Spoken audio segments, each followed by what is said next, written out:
8년 전 그때를 떠올리게 하는 이번 주말 집회 모습입니다. 윤석열의 탄핵 열차는 이미 출발했습니다. 10%대 지지율이 그것을 증명해주고 있죠.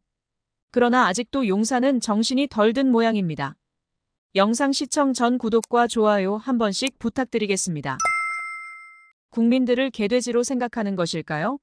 대통령실은 초창기 바이든 날리면 사태부터 국민을 기만하려 들더니 이제는 국정감사에 나온 국회의원들마저 우롱하려 드는 모습인데요. 대통령실 주재회의 내용이 이렇게 안보가 보안이 뻥뻥 뚫려서야 되겠습니까? 살살 얘기하셔도 되는 문제 같습니다. 22일 날 한동훈 당대표와 윤석열 대통령이 면담해서 제가요? 대통령실에서요. 없죠. 전혀 없습니까? 아, 누가 대통령실 누가 명태균 씨를 만납니까? 확실하십니까? 아, 저는 그렇게 알고 있습니다. 알고 있습니다가 아니라 대통령실 전체가 아무도 접촉 안 했다는 거죠. 여기 명태균 씨 만나신 분 계세요? 분명히 아무도 없다는데. 분명히 나중에 자, 모경정 의원님. 아이, 그러면요. 네, 정리해 주시고요.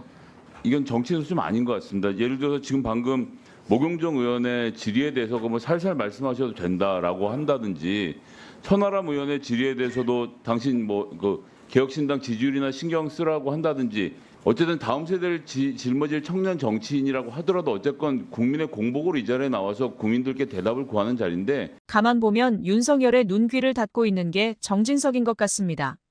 정진석은 10%대 최악의 지지율 지적에도 일본 기시다 지지율 운운하면서 사태의 심각성을 무시해버린 듯한 답변을 내놓기도 했는데요. 대표 보수언론 동아일보에서조차도 이건 용산의 기막힌 정신승리라며 비꼬는 수준이었죠. 또한 정진석은 국힘 비대위원장일 때도 다른 나라 사례를 들어가면서 윤석열이 요구했던 당원 100% 전당대회 룰 개정을 고수했고 국힘 퇴행에 앞장섰죠. 지난 국회 개원식 때도 본인 입으로 윤석열에게 국회에 가지 말라고 한 사람인데요. 아마 이번 시정 연설에 윤석열이 안 나온 것, 그리고 눈귀 다 틀어막고 미친 척하며 제 갈 길 가겠다 선언한 것도 비슷한 맥락이지 않나 싶습니다. 대통령 비서실장으로서 윤석열 정부가 총체적 국가위기를 초래한 것에 대한 책임감은 1도 찾아볼 수 없는 뻔뻔한 모습이었지만 빼박 증거와 팩트에는 입도 뻥끗하지 못하는 생쥐 같은 모습을 보였는데요. 네, 대통령실은 대평화의 시대예요. 대한민국 아주 잘 돌아가고 있습니다. 그분 목소리가 나왔지만 아무 문제 없고 법리상 문제 없다. 여사님 목소리가 언제 나올지도 몰라요. 이런 상황에서도 아무 문제 없어요. 조선일보 정치 브로커와 전전긍긍하는 대통령실을 보면 개탄하는 국민이 많다. 동아일보 선거법 위반, 정치자금법 위반도 따져봐야 된다. 중앙일보 구차하다, 심각한 국면이다. 조중동도 걱정을 하는데 대통령실은 심각하지가 않습니다. 국민들은 지금요 오물을 뒤집어 쓴 듯한 모욕감을 느끼고 있습니다. 그 심정을 아세요? 부족한 부분이 있으니까 앞으로 잘하겠다. 대통령 직무수행 부정평가 이유 김건희 여사 문제 17%, 경제 민생 물가 14%, 전반적으로 잘못한다 7%. 그냥 다 잘못하고 핵심은 김건희 여사 문제라는 거예요. 뭐가 부족한 부분인지 제가 지금 갤럽 조사를 통해서 말씀드리는 겁니다. 지가 뭘 안다고 모자란 오빠 대통령 건의 박살났고요. 신뢰 해명마다 다 거짓이에요. 이틀 사흘 지나고 나면 말장난하세요.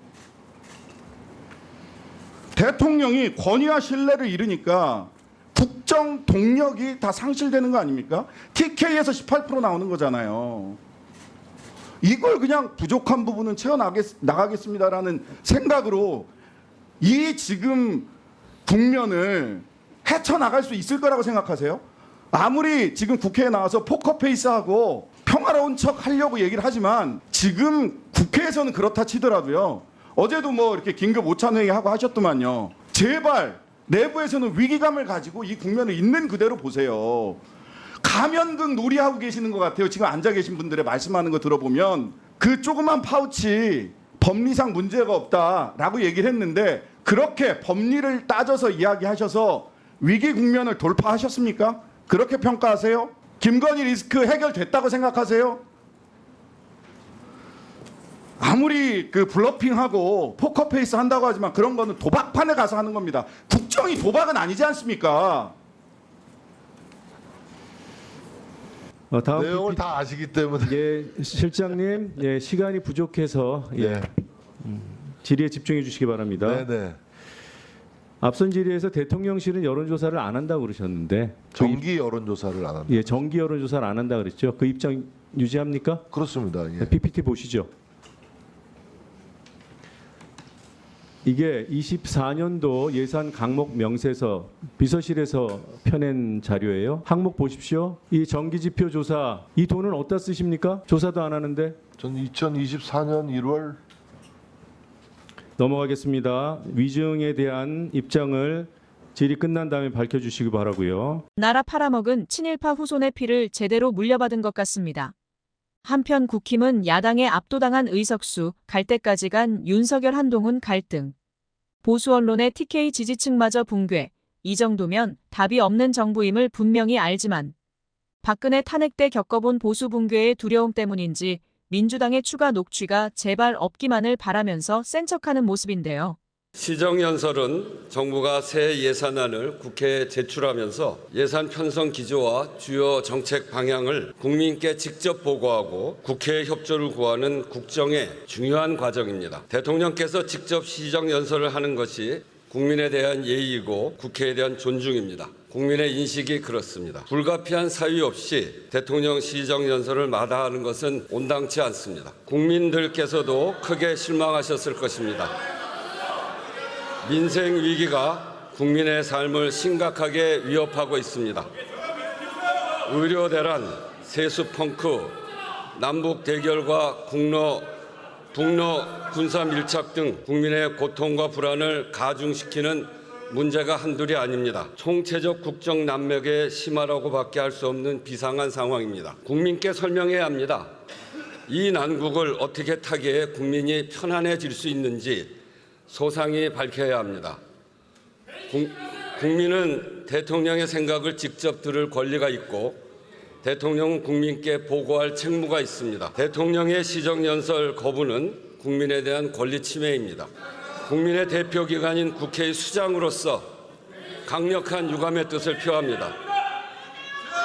대통령께서는 국회 개원식에도 불참했습니다. 민주화 이후 단 한 번도 없었던 일입니다. 불참의 이유도 국민적 동의를 얻었다고 보기 어렵습니다. 계속 국회를 경원시해서는 안 됩니다. 국회의 협력을 구하지 않으면 국민이 위임한 국정 운영의 책임을 할 수 없는 현실을 무겁게 직시하시기 바랍니다. 국민이 하늘입니다. 오늘 대독 시정연설이 끝난다고 해도 대통령께서 직접 연설했어야 하는 이유가 사라지는 것은 아닙니다. 국민의 목소리를 외면해서는 안 됩니다. 국정 기조를 전환하라는 국민의 요구 앞에 겸손해야 합니다. 이것은 잠깐 계시죠. 잠깐 계시죠. 네, 잠깐 계시죠. 제가 오늘 말씀드린 것은 잠깐 계시죠. 제가 오늘 말씀드린 것은 어느 당을 대표해서가 아니라 국회라고 하는 국민의 대표기관과 입법부와 행정부의 관계를 이야기한 것이고 대통령 행정부의 대표가 입법부를 존중하고 늘 입법부와 상의를 하면서 국정을 운영해야 제대로 운영할 수 있는 것입니다. 그래서 오늘은 제가 국회의장으로서 국민의 대표기관인 국회의 대표, 입법부의 수장으로서 그 행정부의 수반에게 서로의 협력을 잘 해나가기 위한 촉구를 할 필요가 있겠다 생각해서 말씀드렸습니다. 이상입니다. 틀린 말이 하나도 없는데 많이 찔리는지 오히려 고성으로 국회의장을 방해하는 국힘인데요. 윤석열 정부와 함께 단체로 무릎 꿇기 전 최대치로 발악을 하는 모습이 참으로 꼴사납습니다. 국힘 당협위원장은 이번에도 정신 못 차리고 고집 부리면 정말 노답이라며 직언을 날리기도 했는데요. 김근식 위원장은 공천 개입이 법적 처리되느냐 마느냐로 방어벽을 치는 건 구차하다며 명태균 같은 검증 안 된 정치꾼과 윤 대통령이 공천 관련 대화를 주고받은 것 자체가 유구무원 당장 사과를 해야 할 일인데 당선자 신분이니 좋은 뜻 덕담이니 문제없다고 변명하는 건 정말 없어 보인다고 지적했습니다. 이어 이제 명태균과 김 여사, 윤 대통령과의 대화 녹취가 다수 존재함을 부인하기 힘들게 됐다. 즉 명태균이 부인한다고 덮어지는 상황이 아니라면서 후폭풍을 우려하기도 했습니다. 덧붙여 그런데도 용산과 친유는 사태의 심각성을 무시한 채 기존과 똑같이 대응하고 있다. 심지어 조작 편집까지 운운하고 있다. 창피할 정도라면서 명태균발 의혹의 전모는 대통령과 여사만 진실을 알고 있다. 구렁이 담 넘어가는 식의 일회용 대통령실 입장문으로는 한계가 있다. 대통령이 직접 사실관계를 밝히고 국민에게 사과부터 해야 한다고 했습니다. 경향신문이 의뢰한 평가에서 국내 정치학자 30명은 윤석열 대통령 전반기를 평가하며 10점 만점에 2.2점이라는 낙제점을 줬다고 하죠. 이들은 공사 구별의 붕괴, 정치 실종, 고집만 앞선 아마추어, 사회 갈등 심화 등 최악의 진단을 내리며 윤 대통령에게 임기 후반 변하지 않으면 버티기 어렵다고 경고하기도 했는데요. 30명 중 가장 많은 10명이 2점, 도저히 잘한 것을 찾을 수 없다며 0점을 준 학자도 5명이나 됐습니다. 최고점은 5점이었는데 5점을 준 한 명도 통상 낙제에는 5점 이하를 매긴다며 의미를 설명했습니다. 즉, 최고점을 준 사람도 낙제를 준 것이나 마찬가지란 거죠. 탄핵이든 하야든 임기 단축 개헌이든 꼴도 보기 싫으니 국힘과 손잡고